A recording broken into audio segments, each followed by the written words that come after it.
Welcome dear students. Assalamu alaikum wa rahmatullahi wa barakatuh. Now this is our last topic in the morphology of the flowering plants that are the angiosperms and that is the seed.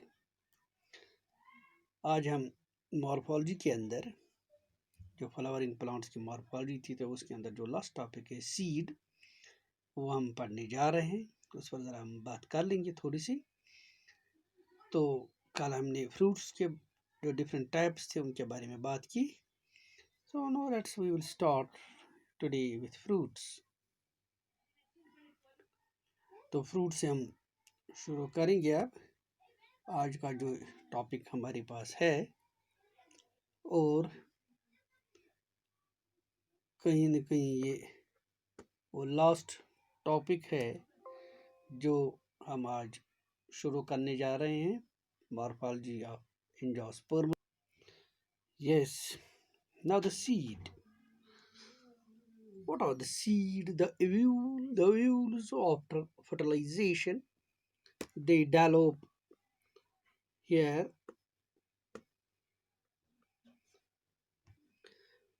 तो हम seeds के बारे में बात करते हैं कि जब ओव्यूल फर्टिलाइजेशन होती है, यानी जब मेल और फीमेल गैमेट्स जो है वो ओवरी के अंदर फर्टिलाइज हो जाते हैं, फ्यूज हो जाते हैं, तो उसके बाद क्या होता है कि जो ओव्यूल्स ओवरी के अंदर होते हैं वो ओव्यूल्स क्या है वो डेवलप होते हैं इनटू सीड में. आप पहले ही जानते हैं कि ओवरी जो है वो फ्रूट बना देती है और ओव्यूल्स जो है वो सीड में चेंज हो जाते हैं. Seed contains an embryo in suspended animation. Seed के अंदर क्या है, जब आप देखेंगे तो सीड के अंदर आपको एम्ब्रियो मिलेगा, यानी एक बेबी प्लांट जो है आफ्टर फर्टिलाइजेशन. ये बेबी प्लांट सीड के अंदर होता है, लेकिन क्या है बिल्कुल खामोश होता है, इनएक्टिव होता है. ज़ाहिरी तौर पर ऐसा लगता है कि सीड के अंदर कोई लाइफ नहीं है, लेकिन उसके अंदर एम्ब्रियो यानी बेबी प्लांट होता है. तो बिल्कुल खामोश जो ये सीड के अंदर एम्ब्रियो रहता है, अपनी तमाम एक्टिविटीज़ जो है वो सस्पेंड करके वो इसके अंदर रहता है.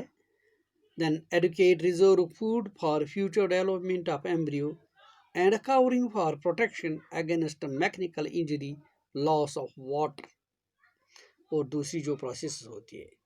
यानी जब हम सीड को देखते हैं तो सीड जो है ना वो बहुत सी चीज़ों का बना हुआ है.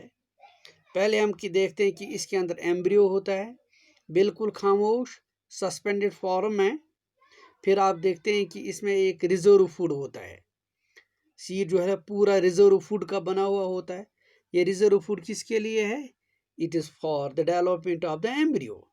यानी ये एम्ब्रियो जो उसके अंदर है जो अभी तक बिल्कुल सोया हुआ है, आप समझ लीजिए जब ये जागेगा, जब ये एक्टिव हो जाएगा, जब ये अब ज़िंदगी गुजारना शुरू करेगा तो तब इसको इस फूड की ज़रूरत पड़ेगी. तो वो फूड भी सीड के अंदर है. एंड कवरिंग फॉर प्रोटेक्शन, और इस सीड के बाहर से एक कवरिंग है. देखिए जब हम देखते हैं तो सीड के अंदर लाइफ है, तो उस लाइफ को बचाने के लिए इसके बाहर से एक कवरिंग होती है, टफ कवरिंग होती है, जो उसको इंजरी से बचा देती है, मैकेनिकल इंजरी से या लॉस ऑफ वाटर. जो बड़ा इम्पॉर्टेंट चीज़ है कि पानी जो बहुत ज़रूरी है, जो सीड के अंदर पानी मौजूद है, अगर कवरिंग नहीं होगी तो वो निकल जाएगा. अगर पानी मैसर नहीं हुआ तो फिर एम्ब्रियो तो फंक्शन नहीं कर पाएगा, वो ज़िंदा नहीं रहेगा. तो ये इन सब चीज़ों के लिए जो ये कवरिंग होती है ये इसलिए होती है कि सीड के अंदर जो ऑर्गेनिज्म है, सीड के अंदर जो एम्ब्रियो उसको नुकसान न पहुँचे या उससे उसका पानी लॉस न हो जाए. तो इन सब चीज़ों के लिए बाहर से एक कवरिंग होती है. यानी सीड के अंदर एम्ब्रियो होता है, सीड में रिजर्व फूड होता है और सीड को बाहर से एक कवरिंग होती है. In favorable conditions, the seed can grow and become a fully independent plant, bearing flowers and seeds during its life cycle. अब देखिए जब फेवरेबल कंडीशंस मिलते हैं, क्या मिलता है उसको? मॉइस्चर मिलता है, पानी मिलता है, उसको एयर मिलता है, तो ये सब चीज़ें जब इस सीड को मैसर होती है तो इसमें क्या होता है, ये ग्रो करता है, एक इंडिपेंडेंट प्लांट ग्रो करता है, आज़ाद प्लांट बन जाता है, ऐसा प्लांट जिसके फ्लावर्स भी होते हैं और जिसमें लाइफ साइकिल के दौरान सीड्स भी पैदा होते हैं। ये सारा ये बड़ा सा प्लांट जो अब ग्रो हुआ, मतलब अडल्ट बन गया, बालिंग हो गया, फिर मतलब पूरे जोबन पर आ गया, ये सब कहाँ से निकलता है, ये सीड से ही निकलता है और आखिर सीड पर ही खत्म हो जाता है। In the embryo of the seed are all the potentialities of development and growth to a mature plant, resembling other members of its species in almost every detail of leaf shape, cell distribution and flower color and structure. अब देखिए embryo जो है, seed के अंदर जो embryo है, अब इसमें इतना पोटेंशियल होता है। क्या होता है पोटेंशियल? ये अपने आप को ये डेवलप करता है, अपने आप को ग्रोथ करता है, एक बड़ी तनावर प्लांट में वो आता है तो मैच्योर प्लांट, एक मैच्योर प्लांट बन जाता है। इतना तो ताकत है इस एम्ब्रियो के अंदर। और फिर कैसा प्लांट बनता है? Resembling other members of it species, जिस ग्रुप से ये है, जिस वैरायटी से ये है, उस वैरायटी के उस ग्रुप के जो दूसरे एम्ब्रियो, ये प्लांट्स जो है, ये बिल्कुल उन्हीं जैसा बनता है, अपनी स्पीशीज अपनी ग्रुप के मेंबर्स की तरह ये बनता है। In almost every detail of leaf shape, चाहे वो उसकी लीफ शेप हो, चाहे वो सेल डिस्ट्रीब्यूशन हो बॉडी के अंदर, चाहे वो फ्लावर का कलर या स्ट्रक्चर हो, तो ये सब चीज़ें, ये सब तब्दीलियाँ इस सीड में आती है और फिर एक बड़े दरख्त की शेप लेता है। The outermost covering of a seed is the seed coat. अब जब आप सीड को देखते हैं तो इस सीड की जो आउटर मोस्ट कवरिंग है उसको हम सीड कोट बोलते हैं। सो आउटर मोस्ट होता है, ये सीड कोट है। अब सीड कोट जो है, it has 2 layers. Seed coat जो है, जो बाहर से सीड जिसने कवर किया है इस लेयर ने, जिसको हम सीड कोट बोलते हैं, 2 लेयर्स होती है। एक होती है बाहर की तरफ, उसको बोलते हैं टेस्टा, दैट इज नोन एज टेस्टा, जो बाहर की तरफ होती है, और दूसरी जो अंदर की तरफ होती है उसको बोलते हैं टेगमैन। क्या बोलते हैं इसको? उसको टैगमैन बोलते हैं। बाहर की जो सीड की लेयर है टेस्टा, बड़ी हार्ड टफ होती है, और अंदर की तरफ जो है that's known as tegmen. The hilum is a scale on the seed coat through which the developing seeds were attached to the fruit. देखिए हेलम जो है ये एक ऐसी स्ट्रक्चर होती है किसके अंदर? सीड के ऊपर, सीड कोट के ऊपर एक ऐसी स्ट्रक्चर होती है, उससे क्या हो जाता है? Through which the developing seeds वो अटैच टू द फ्रूट, जिसकी वजह से फ्रूट के अंदर सीड जो है वो अटैच रहते हैं, किसके साथ? फ्रूट के साथ। Above the hilum is a small pore called the micropyle. उस हेलम के टॉप पर एक छोटा सा पोर होता है जिसको हम माइक्रोपाइल बोलते हैं। Within the seed coat is the embryo.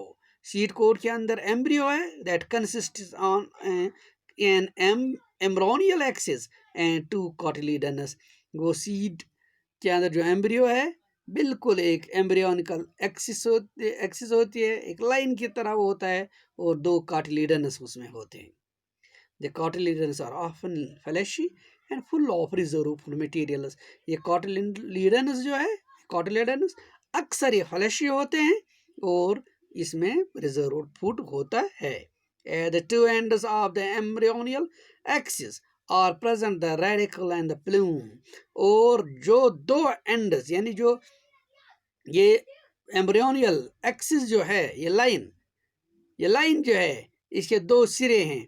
एक सिरा जो है उसको रेडिकल बोलते हैं और दूसरे सिरे को प्लूम बोलते हैं। रेडिकल से रूट्स डेवलप हो जाते हैं और प्लूम से क्या बनते हैं? वहाँ से स्टेम्स तैयार हो जाते हैं। In some seeds such as castor, the endosperm formed as a result of double fertilization.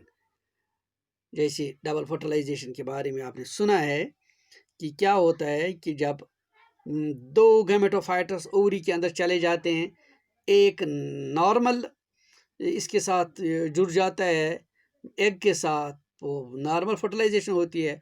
दूसरा जो है वो उसके दूसरे स्ट्रक्चर्स के साथ मिल जाता है और इस तरह एक सेकेंडरी न्यूक्लियर होती है वहाँ पर, उससे फ्यूज़ करके वो ये ट्रिपल फार्म की एक स्टर बना देता है और उसको हम डबल फर्टिलाइजेशन बोलते हैं। और इससे क्या होता है कि एक फूड स्टोरेज टिश्यू बन जाता है as a result of this double fertilization, या ट्रिपल फ्यूजन इसको बोलते हैं, बिकॉज इसमें 3 न्यूक्लियर फ्यूज हो जाते हैं। In plants such as bean, gram and pea, the endosperm is not present in mature seeds. देखिए कुछ प्लांट जैसे बीन है, ग्राम है, पी है, तो उसके अंदर मैच्योर प्लांट्स में एंडोस्पर्म नहीं होता है, and such seeds are called non endosperms. ऐसी सीड्स को हम नॉन एंडोस्पर्म्स कहते हैं या नॉन नॉन एंडोस्पर्मिक सीड्स कहते हैं, जहाँ पर क्या है, जिनमें एंडोस्पर्म मौजूद नहीं होती है। No this is the structure of dicot seed. अब देखिए हमारे पास सीड जो है वो दो टाइप के हैं, डाइकाट और मोनोकाट के। चले हम पहले ये अभी जो हमने पढ़ा ये डाइकॉट स्ट्रक्चर थी, जिसमें कि ये स्ट्रक्चर ऑफ डाइकॉट थी, जिसमें हमने ये आउटर मोस्ट कवरिंग जो थी, जैसे मैंने टेस्टा बोला है या सीड को टेस्टा वगैरह, तो ये डिस्क्रिप्शन जो आप तक थी ये डाइकॉट सीड की थी।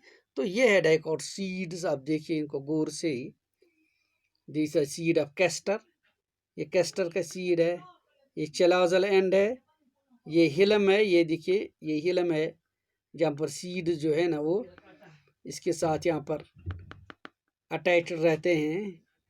ये इस फार्म में इसको बोलते हैं, this one is known as raphe, this is the caruncle. और यहाँ पे आप देखिए this one is the testa, बाहर की जो है ये अंदर एंडोस्पर्म है इसमें मौजूद, एंडोस्पर्म है, ये कॉटिलीडनस है इसके अंदर, ये पेरिस्पर्म है, ये रेडिकल है यहाँ से, ये कैरेंकल है, और इसको हम प्ल्यूम बोलते हैं। ये इसके अंदर है कैस्टर की। अब आप ज़रा देखिए इसकी ग्रेम के अंदर, ये देखिए ग्रेम के अंदर ये चलाजा है इसका, ये रैफी है बीच में, हिलम है यहाँ पे, ये माइक्रोपाइल है, ये टेस्टा है, ये टेग्मा, जैसे मैंने बोला है कि टेस्टा जो बाहर की तरफ है, टिग्मा जो है ना वो अंदर की तरफ है, ये कॉटिलीडन है इसके अंदर, रिजर्व फूड, ये प्ल्यूम है, ये देख रहे हैं ये प्ल्यूम है जो ऊपर अब चलेगा, जिसमें लीव्स वगैरह शूट जिसको बनेगा। These are the cotyledon node, ये कॉटिलीडन दो है, ये इसका नोड है, और ये रेडिकल है जो नीचे की तरफ जाकर किसको जन्म देगा, रूट्स, जिसे रूट सिस्टम बनता है। प्ल्यूम से शूट सिस्टम बनता है और रेडिकल से रूट सिस्टम बनता है। अब दूसरी स्ट्रक्चर जो हमारे पास है that is the of monocotyledon seed. दो ही टाइप के सीड्स है, डाइकॉट एंड मोनोकॉट। तो अब डाइकॉट में देखिए क्या फीचर्स है, in the seeds of cereals, जैसे डाइकॉट में मेज आते हैं जिनको सीरियल्स हम कहेंगे, मेज है, the seed coat is membranous and generally fused with the fruit wall. यहाँ की जो सीड कोट है वो मेम्ब्रेनस टाइप की होती है और ये किसके साथ फ्यूज्ड रहती है, फ्रूट वॉल के साथ। The endosperm is bulky and store food. Endosperm मोटी होती है, काफ़ी होती है, बड़ी बल्की होती है, बिकॉज वो फूड को स्टोर करता है। The outer covering of endosperm separates the embryo by a proteinaceous layer called aleurone layer. देखिए यहाँ पर एलेरून लेयर होती है, वो लेयर होती है, ये एक्चुअली आउटर कवरिंग है, एंडोस्पर्म की जो बाहर की कवरिंग है वो एम्ब्रियो को सेपरेट करती है। यानी एंडोस्पर्म और एम्ब्रियो एक दूसरे से अलग हो जाते हैं, एक दीवार आती है उनके बीच में, एक कवरिंग, वो प्रोटीन लेयर होती है जिसको एलेरून लेयर बोला जाता है। The embryo is small and situated in a groove at one end of the endosperm. यहाँ पर एम्ब्रियो बिल्कुल छोटा होता है और एंडोस्पर्म के एक कोने पर खड़ा रहता है, जबकि डाइकॉट में वो बिल्कुल सेंटर में रहता है। और यहाँ पर जो वहाँ पर 2 कॉटिलीडन्स वो इनके बीच में आप समझिए रहता है, और यहाँ पर बिल्कुल साइड में रहता है। It consists of one large and shield shaped cotyledon. इसमें एक ही शील्ड टाइप की कॉटिलीडन होती है जिसको हम स्क्यूटेलम बोलते हैं। एंड ए शॉर्ट एक्सिस, एक एक्सिस बिल्कुल छोटी है, with A plume and radical, जिससे प्लूम और रेडिकल डेवलप हो जाते हैं। The plume and radicle are enclosed in sheaths which are called clyptile and chloride respectively. देखिए प्लूम और रेडिकल जो है ये क्या होते हैं, ये एक कवरिंग में होते हैं, जिसको जैसे हम प्लूम की जो कवरिंग है उसको क्लिप्टाइल बोलते हैं, और रेडिकल की जो कवरिंग है उसको हम कैलोराइजा बोलते हैं। देखिए यहाँ पे ये इसके अंदर एम्ब्रियो है, हियर दिस इज दिस क्लोराइजा, यानी ये रेडिकल की, ये यहाँ से रेडिकल डेवलप होता है, रूट्स यहाँ से आती हैं। ये रूट कैप है, यहाँ देखिए ये रूट कैप है, और ये रेडिकल है, ये साइड रेडिकल का है, ये कैप है, और ये क्लोराइजा है। अब आइए ऊपर की तरफ, ये प्लूम है, दिस इज प्लूम, जिसको एम्ब्रियो एक्सिस हम बोलते हैं। देखिए ये एक्सिस आप देखिए बीच में जो आप इमेजिनरी लीजिए कि this is the embryo axis, जैसे हम सिस्टम के एक्सिस वगैरह लेते हैं। And this is the plume, this is the embryonic leaves, ये एम्ब्रियोनिक लीव्स अब प्लूम पर निकल रहे हैं, शूट चुके बनाएगा तो ये लीव्स इससे निकलते हैं। यह है इसका शीट, ये कवरिंग जो है जिसको हम बोलते हैं क्लिप्टाइल, प्लूम के बोलते हैं क्लिप्टाइल, और इसकी जो कवरिंग है रेडिकल की उसको बोलते हैं क्लोराइज। अब देखिए these are the epithelial layer of this scutellum, here you can see, यहाँ पर ये इंडोस्पर्म है, ये एलुरून लेयर है यहाँ पर this is the fused pericarp and the testa, ये दोनों यहाँ पे फ्यूज्ड है। And this is the structure of the grain, ये मेज जिसको हम जिया मेज बोलते हैं, ये इसकी स्ट्रक्चर है। तो अब हमने रूट देखा, ये सीड देखा है, सीड की जो शेप है वो हमने पढ़ी है, और 2 ही टाइप के सीड है, क्योंकि 2 ही फ्लावरिंग प्लांट 2 टाइप के, या मोनोकाट है या डाइकाट है, तो मोनोकाट सीड भी देखा और डाइकाट सीड भी जो है वो हमने देख लिया। इसके बाद सीड की जर्मिनेशंस होती है, इसके भी डिफरेंट टाइप्स है, फिर डिस्पर्सल वगैरह होता है। तो ये चीज़ें जो है वो आपके सिलेबस में ज़्यादा टच नहीं होती, आपको इनिशियल में एक थोड़ा सा तारुफ करवाना है तो वो हो गया है इसमें कि सीड क्या है, इसके डिफरेंट टाइप्स क्या है, जैसे डाइकॉट सीड है, मोनोकॉट सीड है, तो इस पर आप नज़र रख दीजिए। And this all about the today, thanks.